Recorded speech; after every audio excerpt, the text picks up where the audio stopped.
السلام عليكم ورحمة الله وبركاته نحمده ونصلي على رسوله الكريم أعوذ بالله من الشيطان الرجيم بسم الله الرحمن الرحيم ومن أحسن قولا ممن دعا إلى الله وعمل صالحا وقال إنني من المسلمين. As Almighty Allah Ta'ala reminds us that there is no better a speech than that one who invites to Allah, he does righteous actions and he says that I am from the Muslimin. The work of da'wah, invitation, welcoming, question remains, how do we and what methodology do we apply to do the work of da'wah and invitation? When there comes that opportunity to do the work of da'wah and we do not know, yes indeed, Islam is a deen, is a religion which Almighty Allah Ta'ala makes it very clear, وَمَنْ يَبْتَغِي غَيْرَ الْإِسْلَامِ دِينًا فَلَنْ يُقْبَلَ مِنْهُ. Whomsoever takes a deen, a religion other than Islam, it will never be accepted. So just like how we know that this deen and our Islam is a very clear religion, similarly, even though we have that knowledge and we are aware of the perfection of the deen, there is no compulsion in the religion. La ikraha fid deen. But the Muslim is required that he does and he gives the invitation and he does the work because this hidayah and guidance is in the hands of Almighty Allah Ta'ala. He guides whomsoever He so wishes and He must guide whomsoever He so wishes. It is not you who can give that hidayah and guidance. Hidayah lies in the hands of Almighty Allah Ta'ala. إِنَّكَ لَا تَهْدِي مَنْ أَحْبَبْتَ وَلَكِنَّ اللَّهَ يَهْدِي مَنْ يَشَاءُ. You cannot give hidayah to whomsoever you wish. It is Allah alone who gives that hidayah. So there will be those, and just like how we read in the Quran, إِنَّ الَّذِينَ كَفَرُوا سَوَاءٌ عَلَيْهِمْ أَأَنَّذَرْتَهُمْ أَمْ لَمْ تُنَّذِرْهُمْ لَا يُؤْمِنُونَ ختم الله على قلوبهم وعلى سمعهم وعلى أبصارهم غشاوة ولهم عذاب عظيم. If Almighty Allah Ta'ala has made it clear that, this Quran, these are the verses, the revelation that coming upon a people when the Prophet ﷺ is receiving the wahy and the revelation, and those that their hearts were illuminated with Iman, they brought Iman, and those when they had disbelief, even though you gave them the warning or did not, it was the same, because ختم الله على قلوبهم. If Allah Ta'ala put a seal upon their hearts, on the ears, on their vision, yes indeed there will be those who will be receiving a very severe punishment. There are those وَمِنَ النَّاسِ مَن يَقُولُ آمَنَّا بِاللَّهِ وَبِالْيَوْمِ الْآخِرِ وَمَا هُمْ بِمُؤْمِنِينَ. You will also find that there will be those who say that we bring Iman in Allah and the life hereafter, but وَمَا هُمْ بِمُؤْمِنِينَ, they are not believers. يُخَادِعُونَ اللَّهَ وَالَّذِينَ آمَنُوا وَمَا يَخْدَعُونَ إِلَّا أَنفُسَهُمْ وَمَا يَشْعُرُونَ. So if they are deceiving Allah, but what is the reality? وَمَا يَخْدَعُونَ إِلَّا أَنفُسَهُمْ. They are only, like they are deluded, they are only deceiving their own self, but they perceive not. فِي قُلُوبِهِمْ مَرَضٌ فَزَادَهُمُ اللَّهُ مَرَضًا. In their heart there is a disease, and Allah will increase the disease for them. So the reality is that this hidayah and this guidance, Allah Ta'ala will give it to only whomsoever He loves. And there are those, even though they have received and they know the message, there is no compulsion in the religion, they will still have a strong grudge and hatred and animosity against the deen, against Islam. And there will be those, just like how they have brought Iman and they have firm Iman, but the time came and they were put to a great test. And what was the reason why they were so tested? وَمَا نَقَمُوا مِنْهُمْ إِلَّا أَن يُؤْمِنُوا بِاللَّهِ الْعَزِيزِ الْحَمِيدِ. The only reason that they came under persecution and they were put to such great test. Read Surah Al-Buruj and you'll read about the people that were, the companions of the pit. قتل أصحاب الأخدود النار ذات الوقود إذ هم عليها قعود وهم على ما يفعلون بالمؤمنين شهود. So they witnessed what they had done with the believers. And what was the reason that they were thrown into the fire? Is that they had brought Iman. And they will be from amongst the people. So they are people that lived before our time. And there were people, when we share with you and read what had happened, even going back to the history and what led to the decline of even Al-Andalus and decline of what happened to the last stronghold of the Muslimin, and see how the Muslims were persecuted.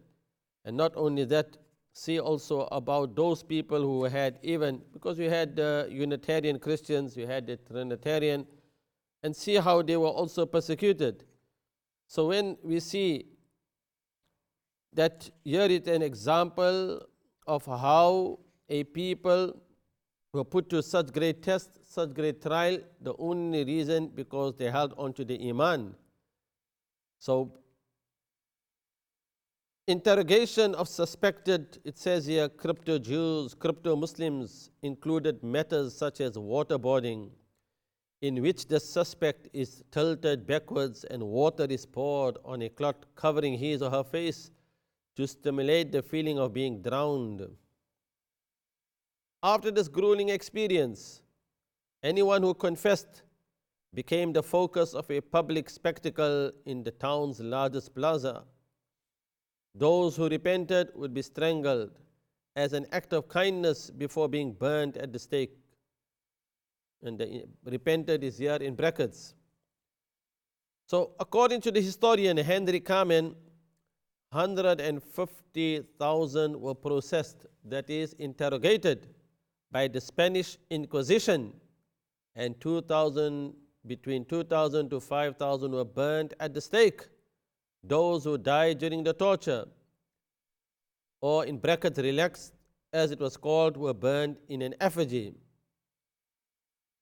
So during this time, a minimalist form of Islamic practice evolved called taqiyya, and that is again sanctioned by the Grand Mufti of Oran in the year 1505. This gave crypto Muslim huge religious dispensations. For instance, instead of performing ablution in public, a crypto Muslim could casually dip one finger into the water and it would count as a full ablution. They could also eat pork and drink wine, provided it was not in order to enjoy it, if this is meant escaping the attention of the Inquisition. When you read further and you reflect and you think that this is a time and a place that we had visited, and we've seen that there came a period of time that every single practice of the Muslims, if it showed any identity of faith and belief, this is a different type of interrogation, of torture that was inflicted upon a people. And that is what, in fact, I visited an exhibition, and it was about the Inquisition. So when there is this type of exhibition clearly on display, it was there in Granada, we cannot even describe and show you the many different types of torture that was used during this period of time. And sadly enough, today, as we read and reflect that how a people in the past were persecuted, only only because, and the Quran also tells you about Ashabul Ukhdud, and the only reason that they were persecuted, that they were burnt alive, is because they had brought Iman. So, Iman and true belief. And when a people are put under such great test, you and I, what type of test are we facing? Yes, it is like saying we blame everybody else, but we don't look at our own condition, we don't look at our own self, we don't, it's like, do we do introspection? Hasibu anfusakum qabla an tuhasab. Are we taking accountability of our own action? Or are we waiting for a time where we will be accounted for? It is like saying that just like how we are inviting a people to come to the masajid, to the house of Allah, but look at our condition. Are we ourselves practical in our deen? Are we holding on to, because this is the reality, and a time that came, from the many signs of the hour, where a person wants to hold on to the deen. It is like holding on to a burning hot coal. Kal-qabdi al-jamra, his condition will be such. How long can you hold on to a burning hot coal? So there is going to be mashaqqa, there is going to be difficulty. The reality of our living in this dunya, if we make this world our purpose and we do not really think, understand, reflect that just like how Almighty Allah Ta'ala has kept Jannah and many different stages in Jannah, like when a person, if he recites Subhanallahi walhamdulillahi wa la ilaha illallah wallahu akbar, if a person recites La hawla wa la quwwata illa billah, if a person increases in his zikr and azkar and remembrance of Allah, that Jannah which is barren, which is empty, just like how when you have to do the irrigation and plantation and you have to water it for the plants or the trees to grow, your Jannah and that Jannah that we have to build, it is our action and our a'mal. Every statement, every utterance, every zikr, every remembrance of Allah, there is excellence, merits behind it. How much of zikr do we do? So when we are only doing certain action in our life, but then we don't have that energy, the booster, and we're not doing many of the azkar of Allah and remembering our Creator.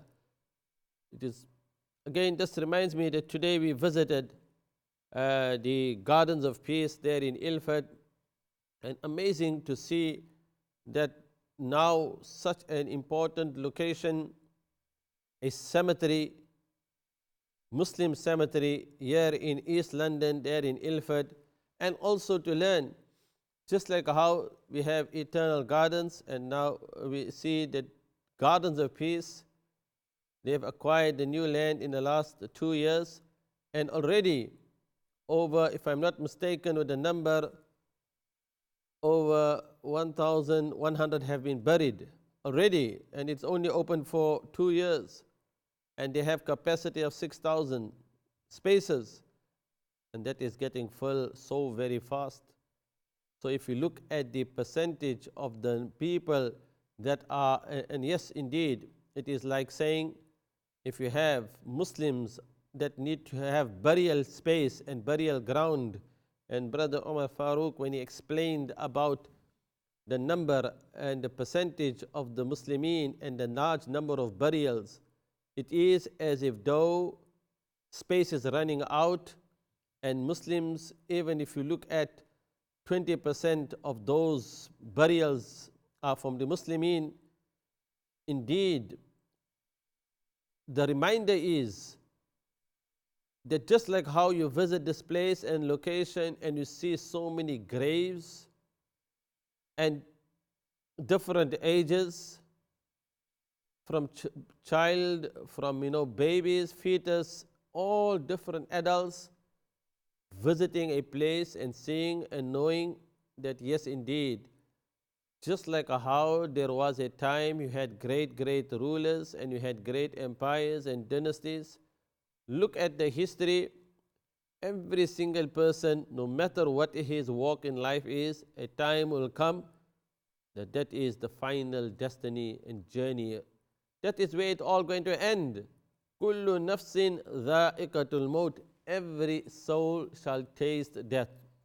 So if we know about it and we have that knowledge and we are certain that it is going to happen, but see how a people in the past were put to such great test. Now when we are reading, and this is from the book Islamic Spain, subhanallah, we cannot even imagine that how a people in the past were put to such type of test and how they were tortured only because of their iman, only because of their identity, only because of their being Muslim. So the point that yes, indeed, one is having many masajid and one is having beautiful masajid that are decorated. Today you marvel and you see and you are greatly pleased when you see the design of the Qurtuba, that there was a time for 450 years Muslims were praying there. It went to many different extensions. You have now the minaret, and that minaret also after the extension, right now in the courtyard, amazingly you still see that here in the courtyard you have trees and you have those oranges. You cannot even imagine that there is still the water basin where it was the place for ablution. And in that location we know that there were great scholars that used to sit and lessons of, it's like Qurtuba was known as the place of books and knowledge and ilm. It was one of the main key cities during the Muslim time, just like how you have the places like Baghdad. Now think in Constantinople, think about that place, think about the time when there is not a single masjid that is remaining there. All those masajid, every single one, not a single remaining. So how did that lead to that condition and time? Yes, there is now a new masjid that has been opened there, not far from the Qurtuba Masjid, and you walk through the alleyway and there is now congregational prayer only for the Jum'ah, and at other times the tourists just use it and they offer a prayer. But here I want to also share with you, when you're looking at the place, because this is a significant location, the time of the Muslim conquest, and after that you have the Qurtuba Khilafat, and the 10th century you had a person by the name of Abdurrahman III upgraded his title to that of Khalif, confidently breaking with the ruling Abbasid Khilafat and establishing a Spanish Muslim Khilafat for the first time. At its zenith in the 11th century, Qurtuba was called the ornament of the world. Yes, indeed, we speak about the architecture, some of the most impressive in the world. There were great advances in textile, glassmaking, metalwork, and agriculture. Irrigation systems begun by the Romans were vastly improved, including the use of water wheels. Qurtuba had 1,000 public baths with hot and cold water running. But now the largest city in Europe, Qurtuba also boasted street lighting, sewage systems, municipal rubbish collection by donkeys, and many as 50 hospitals. When you speak about the scholarship, yes indeed, you can speak about Qurtuba contain up to 500,000 volumes, meaning at the height of the Khilafat, and this is all in the 11th century, where you had the largest library than in the rest of the Europe. And when you speak about the attitude towards learning, yes indeed, 800 free public schools were opened in Qurtuba for all children, regardless of their religion. Even you had European students wishing to study anything from medicine to astronomy, philosophy, mathematics, rhetoric or poetry, they would all travel to Qurtuba. When you speak about advances in agriculture, but then there came a time where there was decline of Al-Andalus. So what about those great scholars and that period of time? Where are and what has happened to all of that? Hence, it is so important to understand the timeline and to know about that Islamic period of time. So we are speaking about the year 711, and that takes you right up until the year 1492. King Ferdinand and Queen Isabella's army captured Granada after a long siege, signaling the final defeat of the Moors in Spain. And that was the year we learned that Christopher Columbus set sail on his voyage to India, but accidentally discovering the New World en route. So we hope and pray that there are many, many lessons that one can take from that entire period of time, from 711 right up until the year 1492. And then afterwards, obviously, there was another period of time, remember, because then there were people that were still there and there were people they were resisting. And that is also a history that has been lost. What is our lesson that we can take while we are facing so many challenges? Rasulullah sallallahu alaihi wasallam also reminds us that we have to hasten to do those a'mal and those actions before certain condition that may come upon you. Don't wait for conditions to come upon you. بادروا بالأعمال فتنا كقطع الليل المظلم. هل تنتظرون إلا فقرا منسيا أو غنى مدغيا أو مرضا مفسدا أو هربا مفندا أو موتا مجهزا أو الدجال وشر غائب ينتظر أو الساعة والساعة أدهى وأمر. It is like there is every period of time. This was a very important period, 711, even if you leave it at 1492, and even if you go further up to the year in the 16th century, that was a very important period of time for the Muslim.